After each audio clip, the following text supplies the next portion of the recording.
Hello students, क्या हाल चाल है। एक बार फिर से आप लोग का गुडविल एडुकेयर के ऑनलाइन प्लेटफॉर्म पे स्वागत करता हूं। कैसे बच्चे, कैसा चल रहा है आपका पढ़ाई लिखाई? अच्छा चल रहा है, चलिए बहुत सुंदर। तो सबसे पहले आज का जो क्लास है बच्चे, आज के क्लास में हम शुरू करने जा रहे हैं डिसोल्यूशन ऑफ पार्टनरशिप फर्म। जब पार्टनरशिप फर्म डिजॉल्व होगा, जब पार्टनरशिप फर्म बंद होगा, ये चैप्टर हम पढ़ने जा रहे हैं। और सबसे पहले इस चैप्टर का एक दो प्लस पॉइंट आपको बताता हूं कि आपने पिछले 4 chapter fundamental, change in PSR, admission और रिटायरमेंट में कुछ पढ़ा हो या ना पढ़ा हो, फिर भी ये चैप्टर आपको समझ में आएगा। इस चैप्टर का यही खासियत है कि पिछला चैप्टर आपने पढ़ा या नहीं, उससे इस चैप्टर को मतलब नहीं है। ये चैप्टर सबको समझ में आएगा। अगर पढ़ा है तो बहुत अच्छे समझ में आएगा, और नहीं पढ़ा है तो भी अच्छे से समझ में आएगा, है ना? ओके। क्योंकि इस चैप्टर में new ratio, old ratio, gaining ratio, sacrificing ratio का लोचा नहीं है। गुडविल का ट्रीटमेंट, ये सब का लोचा नहीं है। सब कुछ को बस बेचना है। फर्म बंद हो रहा है, सारा सामान बेचना है, और जिन जिन लोगों से पैसा लिया गया है उनको लौटाना है। यही इस चैप्टर का मेन काम है। चैप्टर बहुत इजी है।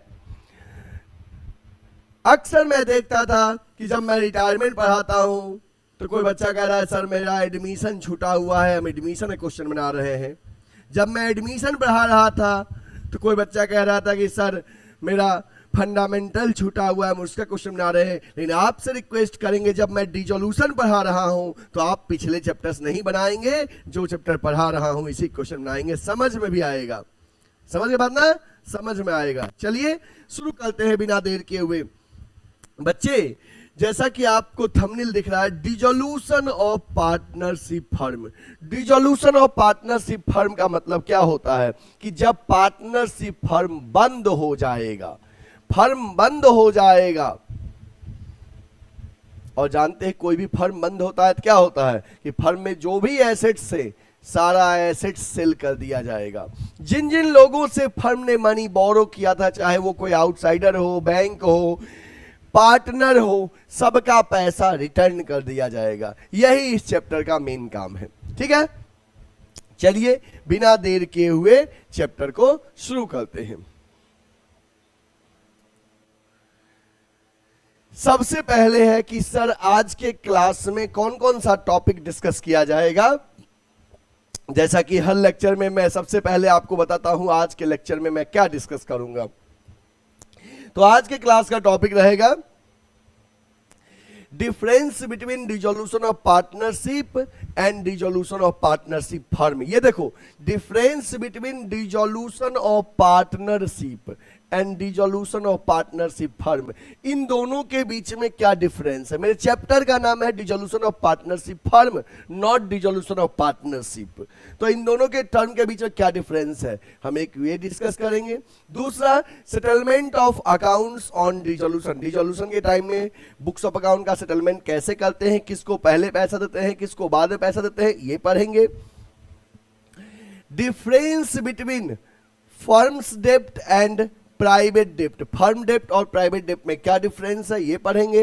And accounting procedure on dissolution of firm, जब पार्टनरशिप फर्म डिसॉल्व होगा तो क्या क्या अकाउंटिंग प्रोसीजर करते हैं, उसके सीक्वेंस क्या है, आज के क्लास में हम डिस्कस ये करेंगे। मोस्टली जो आज का क्लास है ये थ्योरी क्लास है, और इस थ्योरी को अच्छे समझिएगा, क्योंकि थ्योरी समझ में आएगा तभी न्यूमेरिकल समझ में आएगा। ठीक ना, इसलिए अच्छे से पढ़िएगा। इधर उधर बिना ध्यान भटकाए हुए आपका ध्यान आज के क्लास पे होना चाहिए।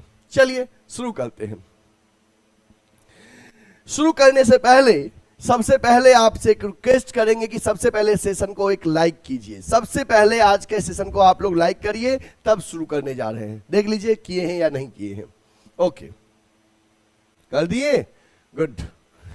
देखिए, सबसे पहला टॉपिक जो था difference between dissolution of partnership and dissolution of partnership firm.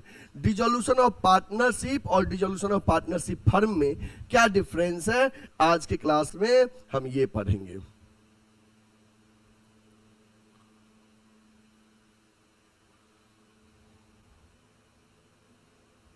देखिए, सबसे पहले है मीनिंग के बेसिस पे, मीनिंग के बेसिस पे कि डिसोल्यूशन ऑफ पार्टनरशिप और डिसोल्यूशन ऑफ पार्टनरशिप फर्म में क्या डिफरेंस है। बच्चे, इन डिफरेंस के बियॉन्ड सबसे पहले एक दो पॉइंट मैं अपने साइड से बता देता हूं ताकि आपके दिमाग में आ जाए कि दोनों के बीच में क्या डिफरेंस है। बच्चे, अब तक इस चैप्टर से पहले जो चैप्टर आपने पढ़ा था फंडामेंटल को छोड़ के, change in profit sharing ratio, admission of a partner, retirement of a partner, death of a partner, ये जो भी चैप्टर आपने इस चैप्टर से पहले पढ़ा था वो था डिसोल्यूशन ऑफ पार्टनरशिप। ठीक है, इससे पहले जो भी चैप्टर पढ़े थे, change in PSR, admission, retirement, death of a partner, वो था डिसोल्यूशन ऑफ पार्टनरशिप, जिसमें फर्म बंद नहीं हो रहा था, बस पार्टनर्स के बीच में रेशियो चेंज हो रहा था, एग्रीमेंट चेंज हो रहा था, फर्म का रिकंस्ट्रक्शन हो रहा था ना। बट अब जो चैप्टर पढ़ने जा रहे हो, this is dissolution of partnership firm. यहां पे फर्म बंद हो रहा है, यहां पे फर्म बंद हो रहा है। फर्म के सारे एसेट्स को सेल करेंगे और जिन जिन लोगों से लोन लिया गया है सबका लोन को वापस करेंगे। ठीक है, चलिए तो चैप्टर को शुरू करते हैं। मीनिंग डिसोल्यूशन ऑफ पार्टनरशिप में है, it refers to change in existing agreement between the partners, firm continues its business. Dissolution of partnership में क्या होता है, चेंज इन एग्जिस्टिंग एग्रीमेंट, कि पहले से जो एग्रीमेंट चल रहा है पार्टनर्स के बीच में वो एग्रीमेंट चेंज होता है और नया एग्रीमेंट बनता है। Firm continues its business, firm अपना बिजनेस कंटिन्यू रन करता है। But dissolution of partnership firm, ध्यान रखो, इसमें जब फर्म बंद होगा it means closure of business. अब कोई एग्रीमेंट चेंज नहीं हो रहा है, फर्म ही बंद हो रहा है। पहला क्लियर हुआ मीनिंग ना, कि डिसोल्यूशन ऑफ पार्टनरशिप में बस पार्टनर्स के बीच में एग्जिस्टिंग एग्रीमेंट चेंज हो रहा था, फर्म बंद नहीं हो रहा था। चेंज इन पीएसआर में क्या हुआ था, पुराना agreement terminated, new agreement formed. Admission में भी क्या हुआ कि old agreement terminated, new agreement formed. Retirement में भी वही, डेथ में भी वही। तो वही था कि पुराना एग्रीमेंट टर्मिनेट हो रहा था, नया बन रहा था। बट जब डिसोल्यूशन ऑफ पार्टनरशिप फर्म होगा तो इट मींस फर्म का क्लोजर होगा, फर्म ही बंद होगा। Next, continuation of business. अब सवाल है कि क्या डिसोल्यूशन ऑफ पार्टनरशिप में फर्म कंटिन्यूज रहता है? हाँ, डिसोल्यूशन ऑफ पार्टनरशिप में फर्म कंटिन्यू चलते रहता है, but dissolution of partnership firm वाले में फर्म का एंड हो जाता है, फर्म ही बंद हो जाता है। सारे एसेट्स को बेच देते हैं, सारा लोन रीपे कर देते हैं, ओनर का कैपिटल वापस कर देते हैं, फर्म का बोर्ड हटा देते हैं और झोला लेते हैं, घर की ओर चल देते हैं, क्योंकि फर्म ही बंद हो गया है। ठीक है, next, economic relationship. Economic relationship between the partners continues, चलते रहता है, बस चेंज हो जाता है रिलेशनशिप, बट चलते रहता है। और यहां पे इकोनॉमिक रिलेशनशिप एंड हो जाता है, अब कोई इकोनॉमिक रिलेशनशिप नहीं, फर्म ही बंद।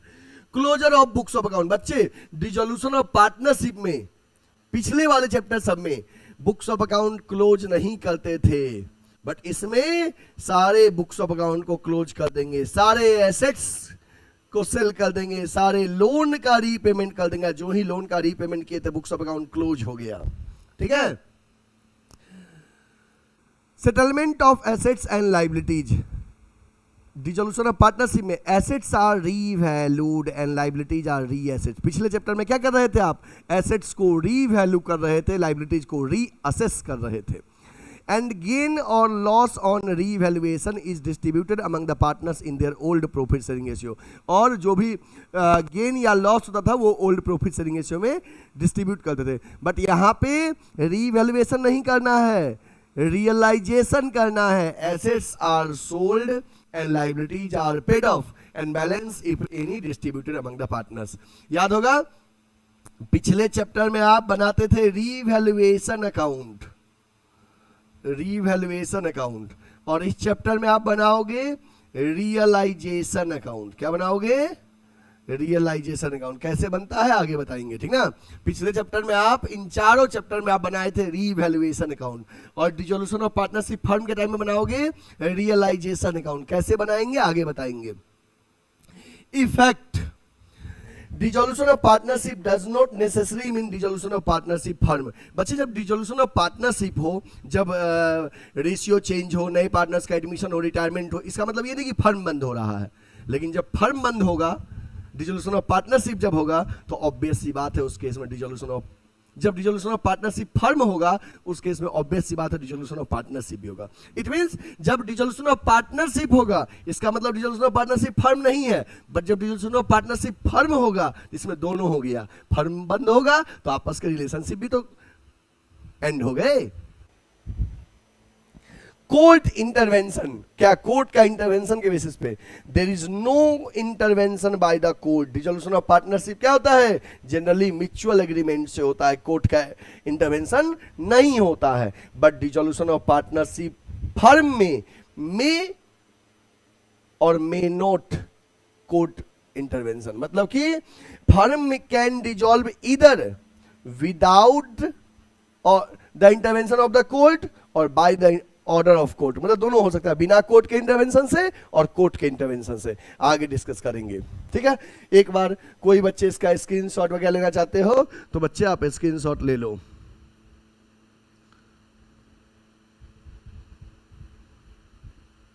चलिए, done, okay, good.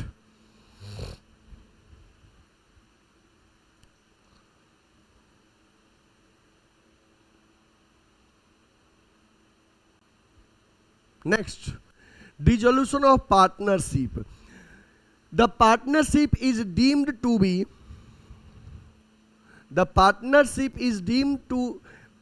be have been dissolved in the following cases. बच्चे partner, dissolution of partnership, partnership कब कब डिसॉल्व हो सकता है? पहला है in case of change in profit sharing ratio among the existing partner. जब पार्टनर्स के बीच में जो लोग पहले से हैं उनके बीच में जब रेशियो चेंज होगा तो पार्टनरशिप डिसॉल्व हो गया। हम ये डिसोल्यूशन ऑफ पार्टनरशिप फर्म नहीं बोल रहे हैं, डिसोल्यूशन ऑफ पार्टनरशिप बोल रहे हैं। फर्म बंद नहीं हो रहा है, पार्टनरशिप का टर्मिनेशन हो रहा है, नया एग्रीमेंट फिर से बनेगा। तो पार्टनरशिप का टर्मिनेशन कब कब हो सकता है? जब पार्टनर्स के बीच में प्रॉफिट शेयरिंग रेशियो चेंज होगा, जब कोई नए पार्टनर्स का एडमिशन होगा, जब किसी पार्टनर का रिटायरमेंट होगा, जब किसी पार्टनर का डेथ होगा, जब किसी पार्टनर्स का एक्सपल्सन होगा।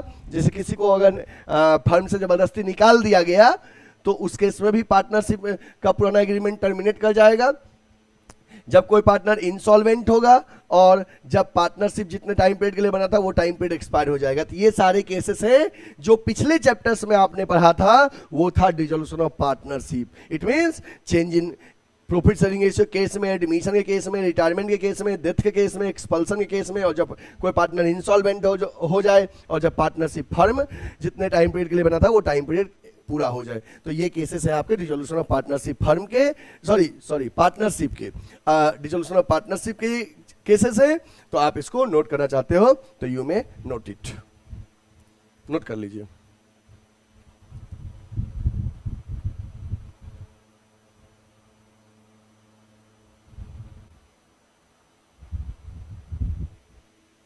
हो गया, डन, ओके। नेक्स्ट है dissolution of partnership firm. Dissolution of partnership firm, dissolution of partnership firm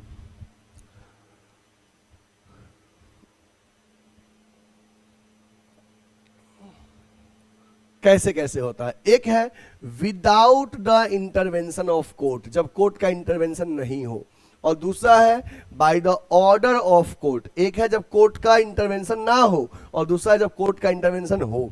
तो बच्चे जब कोर्ट का इंटरवेंशन नहीं होगा उस केस में क्या है, चार तरह से हो सकते हैं। बाय म्यूचुअल एग्रीमेंट, जो कि सेक्शन 40 में कहा गया है, इंडियन पार्टनरशिप एक्ट 1932 के सेक्शन 40 में कहा गया है कि सारे पार्टनर्स जैसे म्यूचुअल एग्रीमेंट के थ्रू आपस में पार्टनरशिप में आए थे, ऐसे ही म्यूचुअल एग्रीमेंट से पार्टनरशिप फर्म को बंद कर सकते हैं। मतलब कि एक है कि जब कोर्ट का इंटरवेंशन ना हो तो आपस में ही म्यूचुअली अग्रीड होके पार्टनरशिप फर्म को क्लोज कर सकते हैं। तो एक है, पहला है म्यूचुअल एग्रीमेंट से, आपसी सहमति से।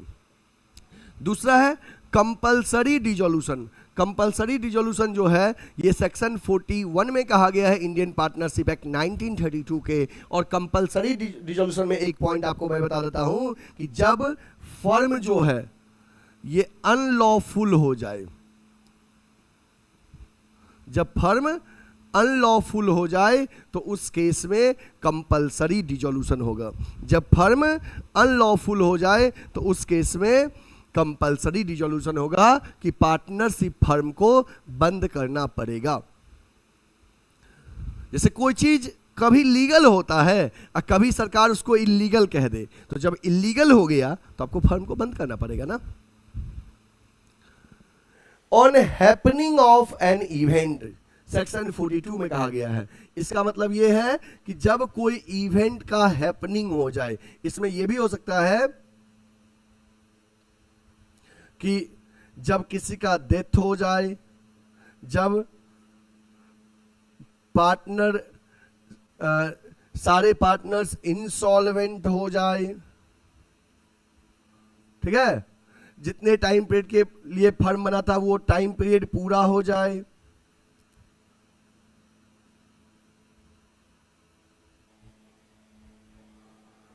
तो इस केस में फर्म डिसॉल्व हो सकता है। और एक है बाय नोटिस, कोई भी एक पार्टनर्स नोटिस देके पार्टनरशिप फर्म बंद कर सकता है। लेकिन नोटिस वाला जब होगा तो वहां पे पार्टनरशिप एट विल होना चाहिए। पढ़े थे ना टाइप्स ऑफ पार्टनरशिप फर्म में, क्लास 11th में, पार्टनरशिप एट विल, जब अपने इच्छा जब तक चल रहा है चलते रहेगा। तो अगर पार्टनरशिप का टाइप पार्टनरशिप एट विल है तो कोई भी पार्टनर नोटिस देके फर्म को क्लोज कर सकता है। ठीक है, ये था विदाउट इंटरवेंशन ऑफ कोर्ट, इसमें कोर्ट का इंटरवेंशन नहीं हो रहा है। और एक है bye the order of court, जब कोर्ट का इंटरवेंशन होगा। तो कोर्ट का इंटरवेंशन कब होगा, जब कोर्ट को लगेगा कि no chance of profit except losses. जब फर्म को लगेगा कि प्रॉफिट का कोई चांस नहीं है, जब फर्म को लगेगा प्रॉफिट का कोई चांस नहीं है लॉस के सिवा, तो कह देगा फर्म, कोर्ट कह देगा बंद कर दीजिए, कोर्ट कह देगा बंद कर दीजिए। ठीक है, तो यहां पे कोर्ट का इंटरवेंशन होगा। तो ये नोट कर लीजिए, डन।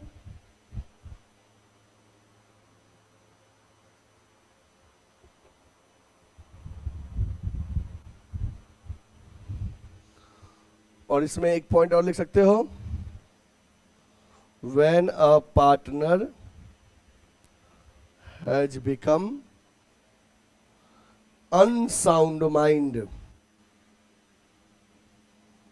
जब कोई पार्टनर अनसाउंड माइंड हो गया। अनसाउंड माइंड का मतलब होता है दिमाग उसका संतुलित नहीं है, तो वो मे बी रॉन्ग डिसीजन ले सकता है। इसलिए पार्टनर कोर्ट कहता है भैया फर्म को बंद कर दो, ठीक ना।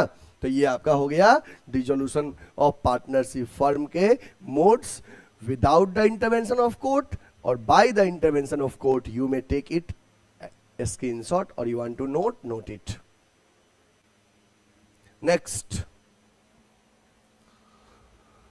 Settlement of accounts on dissolution. Settlement of accounts on dissolution, जब फर्म बंद होगा तो बुक्स ऑफ अकाउंट का सेटलमेंट कैसे करेंगे सर, किसको पहले पैसा देंगे, किसको बाद में पैसा देंगे, इसका सीक्वेंस क्या है ये बता दीजिए। देखिए बच्चे, जब फर्म बंद होगा तो सबसे पहले क्या करेंगे, फर्म बंद होता है तो सारे असेट्स, जो भी असेट्स होते हैं उसको रियलाइज्ड करते हैं। क्या करते हैं? रियलाइज्ड करते हैं। रियलाइज का मतलब होता है converted into cash. Converted into cash, कि जब फर्म बंद होगा तो सारे एसेट्स को कैश में कन्वर्ट करेंगे। जितने भी एसेट्स हैं, लैंड है, बिल्डिंग है, मशीन है, फर्नीचर है, क्वेश्चन में दिया रहेगा कौन सा एसेट्स कितने में बिका है। फर्म बंद होगा तो सारे एसेट्स को कैश में कन्वर्ट करेंगे।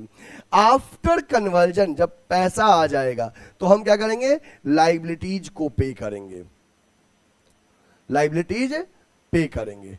तो यहां पे पहले है कि एसेट्स जब रियलाइज हो गया तो first of all after realisation of assets liabilities pay करेंगे। तो फर्स्ट ऑफ ऑल आउटसाइड डेब्ट of the firm will be paid. सबसे पहले लाइबिलिटी जो पे करेंगे उसमें कौन सा लाइबिलिटीज पे करेंगे? Outside liabilities. जो सीक्वेंस रहेगा वो रहेगा लाइबिलिटीज पे करेंगे आउटसाइड, जो एक्सटर्नल लोन है, आउटसाइड लाइबिलिटीज पे करेंगे सबसे पहले, ठीक ना? That is external loan. External loan का मतलब हो गया जैसे बैंक लोन हो गया, क्रेडिटर हो गया, बैंक ओवरड्राफ्ट हो गया, ठीक है? तो जो भी आउटसाइड लाइबिलिटीज होगा फर्स्ट ऑफ ऑल वो पे करेंगे। ध्यान रखना है आउटसाइड लाइबिलिटीज है, पार्टनर्स लोन नहीं आता है। चाहे आप पार्टनर्स के रिलेटिव से लोन लिए हो वो एक्सटर्नल में आएगा, बैंक लोन हो, ठीक है, बैंक लोन हो, क्रेडिटर हो, बैंक ओवरड्राफ्ट हो, बिल्स पेबल हो, बिल्स पेबल हो, ये सब आउटसाइड लाइबिलिटीज में आता है। तो first of all outside liabilities will be paid. इसके बाद पहला पे हो गया। Out of the remaining amount, अब आउटसाइड लाइबिलिटीज पे करने के बाद जो पैसा बचा, loan advance bye partner will be paid of. उसके बाद आउटसाइड लाइबिलिटीज के बाद सेकेंड नंबर पे रहेगा पार्टनर्स लोन पे करेंगे। क्या पे करेंगे? पार्टनर्स लोन, ठीक है? और एक बात बता दूं आपको कि डेथ डिसोल्यूशन में ध्यान रखना है कि मान लो एबीसी अगर पार्टनर है तो मिसेज ए लोन रहेगा, मतलब ए की वाइफ लोन दी है तो वो एक्सटर्नल लाइबिलिटीज में आएगा आउटसाइड लोन में। और मिस ए मिस बी लोन पार्टनर है, उस केस में मिस्टर ए लोन, ए का हस्बैंड जो लोन दिया है वो एक्सटर्नल में आएगा। मतलब कि अगर मेल पार्टनर है तो उसकी वाइफ का लोन एक्सटर्नल में जाएगा, फीमेल पार्टनर है तो उसके हस्बैंड का लोन एक्सटर्नल में जाएगा। इस बात को ध्यान रखना है, ठीक ना?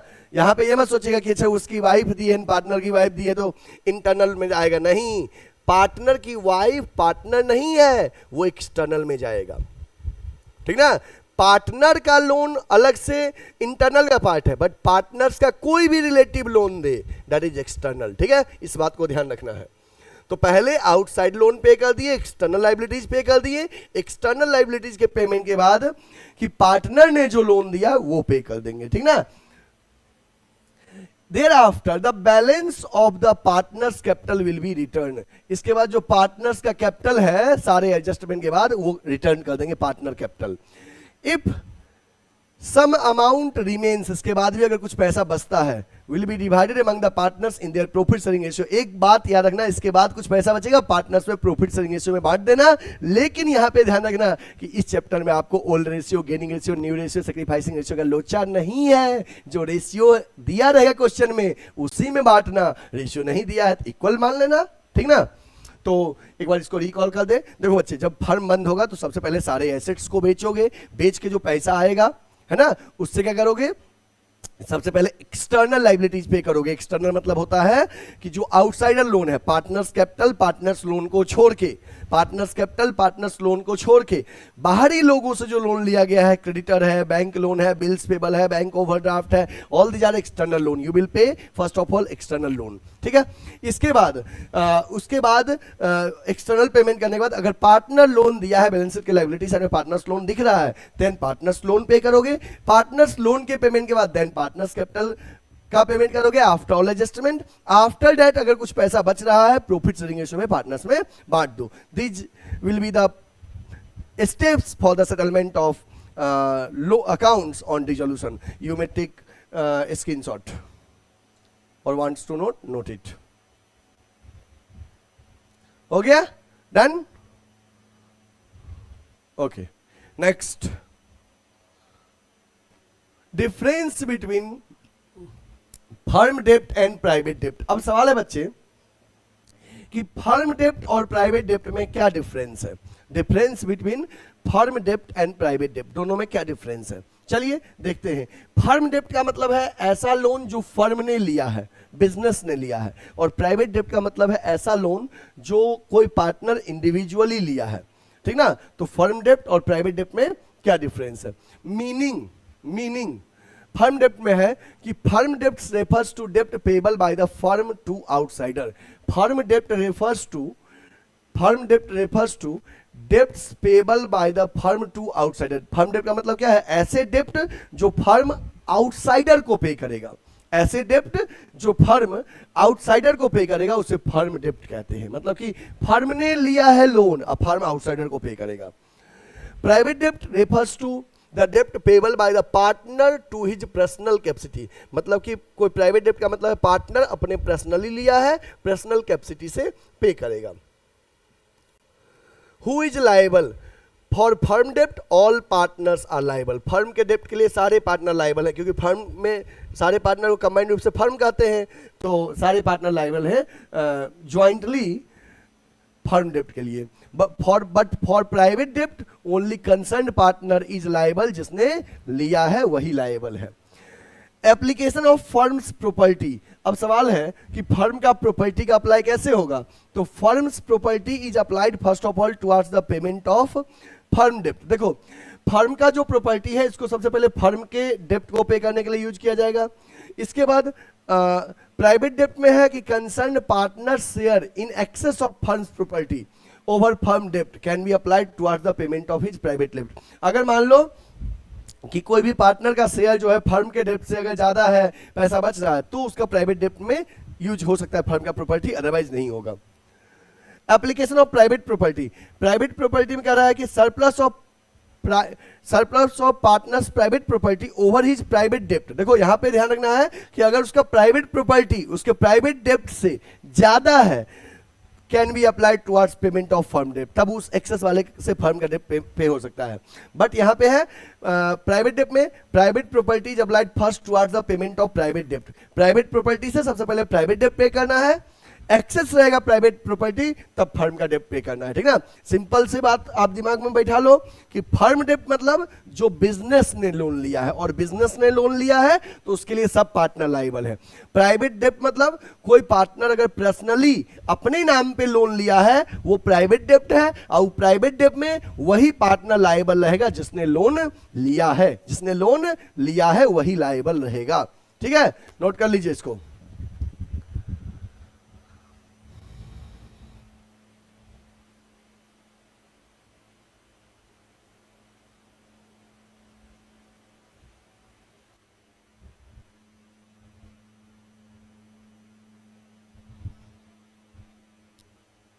ओके, हो गया, डन। नेक्स्ट है accounting procedure on dissolution of partnership firm. बच्चे, जब पार्टनरशिप फर्म डिसॉल्व होगा तो अकाउंटिंग प्रोसीजर क्या होगा, क्या क्या प्रॉपर सीक्वेंस है जब फर्म डिसॉल्व होगा तो अकाउंट्स बनाने का। तो in order to close the books of the firm dissolution the following accounts be open in the order given below. जब फर्म बंद होगा तो कुछ इस तरह से बनाएंगे। सबसे पहले बनाएंगे रियलाइजेशन अकाउंट। रियलाइजेशन अकाउंट क्या होता है? जैसे आप ना पिछले चैप्टर में बनाते थे ना रीवैल्यूएशन अकाउंट, उसी तरह से इसमें बनाएंगे रियलाइजेशन अकाउंट। जिस रियलाइजेशन अकाउंट में क्या करेंगे, सारे असेट्स को सेल करना है, पहला काम। और दूसरा, जो भी लाइबिलिटीज रहेगा, कौन सा लाइबिलिटीज? एक्सटर्नल आउटसाइडर्स लोन, इस लाइबिलिटीज का पेमेंट करना है। और इसके बाद जो प्रॉफिट या लॉस आएगा वो पार्टनर्स में क्या करना है? डिस्ट्रीब्यूट करना है प्रॉफिट शेयरिंग रेशियो में। यहाँ पे प्रॉफिट सेलिंग रेशियो में, यहाँ पे ओल्ड रेशियो न्यू रेशियो का लोचा नहीं रहेगा।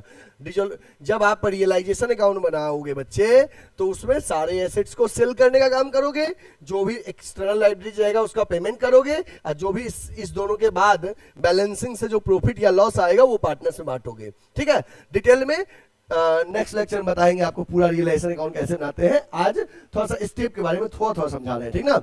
ये काम रहेगा रियलाइजेशन में। इसके बाद loan by firm to partner. अगर फर्म ने लोन लिया है पार्टनर से, तो फर्म ने लोन लिया है पार्टनर से, तो फर्म उसके लोन का क्या करेगा, अलग से लोन अकाउंट बनाएगा और उसके लोन का रीपेमेंट कर देगा। याद रखना कि पार्टनर्स लोन रियलाइजेशन में नहीं आएगा। पार्टनर्स ने लोन चाहे दिया हो चाहे लिया हो, पार्टनर ने फर्म को लोन दिया हो चाहे लिया हो, वो रियलाइजेशन में नहीं आएगा, क्योंकि रियलाइजेशन में बस आता है एक्सटर्नल लोन। रिलेशन बस आता है external loan. Next, loan by partner to firm.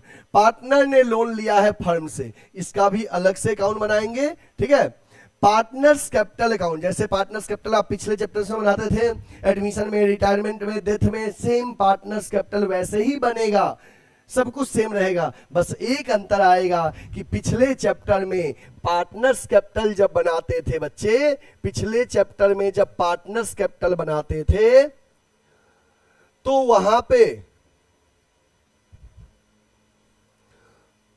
मान लो कि पिछले चैप्टर में जब आप पार्टनर्स कैपिटल बनाते थे, तो उस केस में यहां पे टू बैलेंस सीडी लिखते थे, याद है ना। इस चैप्टर में सीडी नहीं लिखेंगे, क्योंकि फर्म बंद हो रहा है।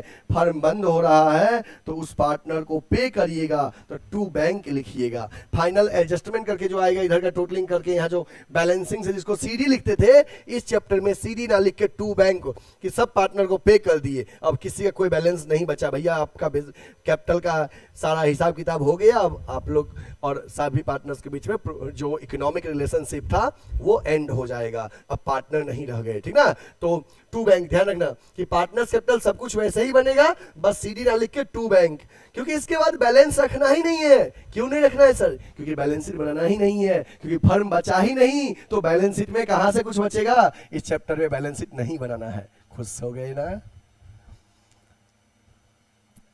नेक्स्ट, लास्ट में इसके बाद एक बनाना होता है कैश और बैंक अकाउंट, या तो कैश या तो बैंक। इसमें ये अकाउंट बनाते हैं किसके लिए? एक्यूरेसी जानने के लिए, एक्यूरेसी के लिए। अगर कैश अकाउंट का दोनों साइड टोटलिंग मैच कर गया, तो हम एज्यूम करते हैं कि मेरा आंसर सही है ऊपर का। यही एक्यूरेसी की, सब कुछ सही से हो गया, कुछ बचा नहीं। नहीं मिला तो कुछ गलती है, ढूंढो अब क्या नहीं मिला, है ना। ओके, तो अकाउंटिंग के जो प्रोसीजर है एक बार हम रिकॉल कर दें कि सबसे पहले बनाएंगे रियलाइजेशन अकाउंट। रियलाइजेशन अकाउंट सबसे पहले बनाने के बाद loan account, loan by firm to partner. अगर firm loan by firm, firm ने लोन दिया है पार्टनर को या पार्टनर ने लोन लिया है फर्म से, ये अकाउंट बनेगा। पार्टनर्स कैपिटल और कैश और बैंक, ये अकाउंट बनेगा।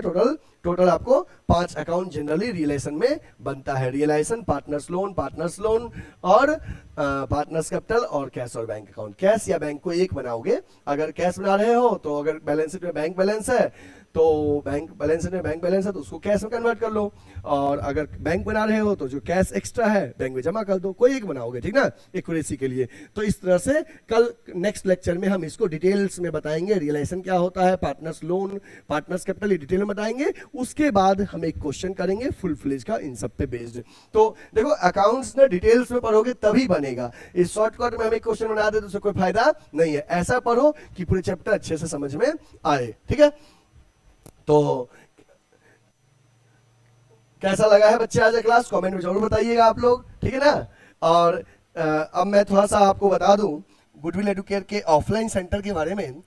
गुडविल एडुकेयर एक प्योर कॉमर्स कोचिंग है जो वाराणसी में है। गुडविल एडुकेयर का ऑफलाइन सेंटर का एड्रेस है B30/74 Ravidas gate beside Lanka थाना, वाराणसी। वाराणसी में लंका पे आप बीएचयू के नजदीक लंका पे आएंगे तो रविदास गेट है, रविदास गेट के अंदर जाएंगे, 100 मीटर बाद लंका थाना है, थाना के जस्ट बगल में मेन रोड पे गुडविल एडुकेयर का ऑफलाइन सेंटर है, ठीक है। तो जो भी बच्चे गुडविल एडुकेयर के ऑफलाइन सेंटर में ज्वाइन करना चाहते हैं, आप हमें हमारे ऑफलाइन सेंटर पे विजिट करिए या स्क्रीन पे दिए हुए नंबर पे आप हमें कॉल या व्हाट्सएप कर सकते हैं। गुडविल एडुकेयर में ऑफलाइन में किस किस कोर्स की पढ़ाई होती है? तो 11th एंड 12th कॉमर्स का, 11th एंड 12th कॉमर्स का सभी बोर्ड का पढ़ाई होता है, चाहे सीबीएसई बोर्ड हो, स्टेट बोर्ड हो, आईसीएसई बोर्ड हो, but medium English, medium English. CUET जो एग्जाम है बीएचयू डीयू एयू में के लिए एंट्रेंस एग्जाम, सीयूईटी का प्रिपरेशन होता है बीकॉम एंड एमकॉम एंट्रेंस के लिए। कोई बच्चे को अगर बीकॉम या एमकॉम एंट्रेंस